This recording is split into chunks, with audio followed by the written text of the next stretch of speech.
नमस्कार मित्रांनो, स्वागत आहे तुमचं FF studio Marathi presents great Marathi films या सिरीजमध्ये।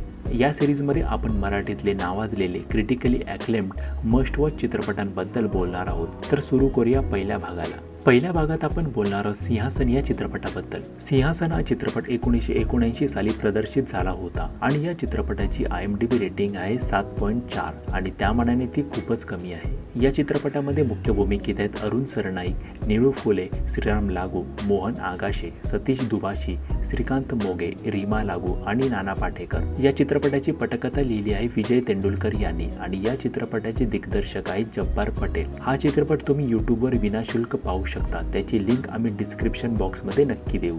तर चला सिंहासन हा चित्रपट ग्रेट का आहे याबद्दल सविस्तर बोलू।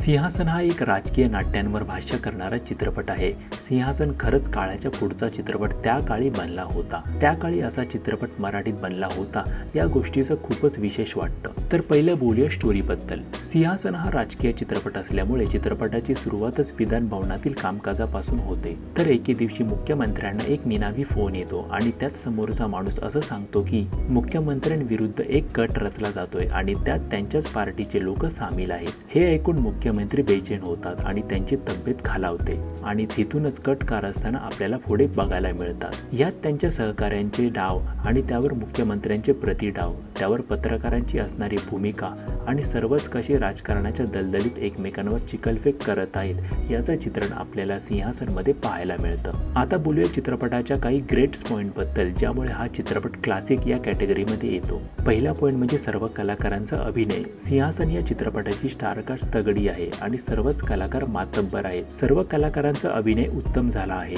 प्रत्येकाची भूमिका शांत संयमी आहे। त्यातल्या त्यात निळू फुले यांचा पत्रकार दीपू टिपणीस आणि श्रीराम लागू यांचा विश्वासराव दाभाडे या दोन भूमिका विशेष लक्षात राहतात। दुसरा पॉईंट म्हणजे या चित्रपटाचं दिग्दर्शन आणि ट्रीटमेंट। चित्रपट सुरुवातीपासूनच विषयाला हात घालतो। कुठेही हा चित्रपट भरकटतो असं वाटत नाही। राजकारण कशी एक दलदल आहे याचं चित्रण जब्बार पटेल यांनी अचूक केलं आहे। यात असे काही सीन्स आहेत जे पाहून आपण थक्क होतो, कारण आजच्या काळात असे सीन्स बघायला मिळाले असते तर इतकं वाटलं नसतं। पण 1979 साली असं काहीतरी आपण बघतोय हे खरंच काळाच्या पुढचं मांडून ठेवलं आहे असं आपल्याला प्रत्यय येतो। एक सीन आहे जेव्हा मुख्यमंत्री स्वतः पत्रकाराला सांगतात की या दुष्काळातल्या बातम्या दाबत चला, लोकांच्या नजरेसमोर येतात। त्यातही मुख्यमंत्र्यांचं कोड्यात बोलणं आणि समोरच्याचं कोड्यात उत्तर देणं हे खरंच पटकथेचं श्रेय मानता येईल। अजून एक सीन आहे जेव्हा विधानसभा अध्यक्ष यांचा फ्लॅशबॅक दाखवण्यात येतो। त्यांच्या भूतकाळातील एका प्रकरणात मुख्यमंत्र्यांनी कसं दाबलेलं होतं याचं चित्रण सुद्धा आपल्याला इथे बघायला मिळतं। एकंदरीत सर्वच कोणत्या तरी पापाचे भागीदार राजकारणात असतात याबद्दल सिंहासनमध्ये आपल्याला पाहायला मिळतं। या चित्रपटाचे दोन हायलाइट पॉईंट्स आहेत। एक म्हणजे डिकास्टा आणि मुख्यमंत्री यांतील संभाषण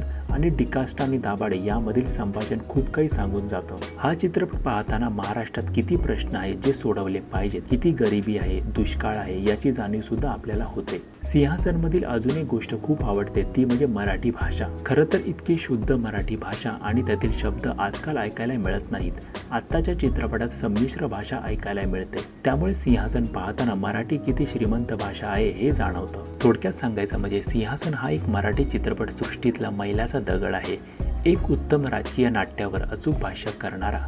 राजकारणी लोक किती सोफिस्टिकेटेड वागून कसे खुर्चीसाठी एकमेकांच्या उरांवर बसतात, तसे शांततेत कोड्यात वागूनही एकमेकांशी कसं कटकारस्थान करतात, त्यातही लोकांशी त्यांना इतकं देणं घेणं नसतं याबद्दल थेट अचूक चित्रण पाहायचं असेल तर सिंहासन हा चित्रपट तुमच्यासाठी आहे। तर तुम्हाला ग्रेट मराठी फिल्म्स या सिरीजचा पहिला भाग कसा वाटला हे कमेंट बॉक्समध्ये नक्की सांगा। तुमचे काही फीडबॅक सजेशन असतील तर ते सुद्धा कमेंट बॉक्समध्ये नक्की सांगा। पुढच्या एपिसोडमध्ये आपण दुसऱ्या ग्रेट मराठी चित्रपटाबद्दल बोलू। तोपर्यंत आमच्या चॅनेलचे इतर व्हिडिओ बघा। चॅनलला सबस्क्राईब केलं नसेल तर जरूर सबस्क्राईब करा।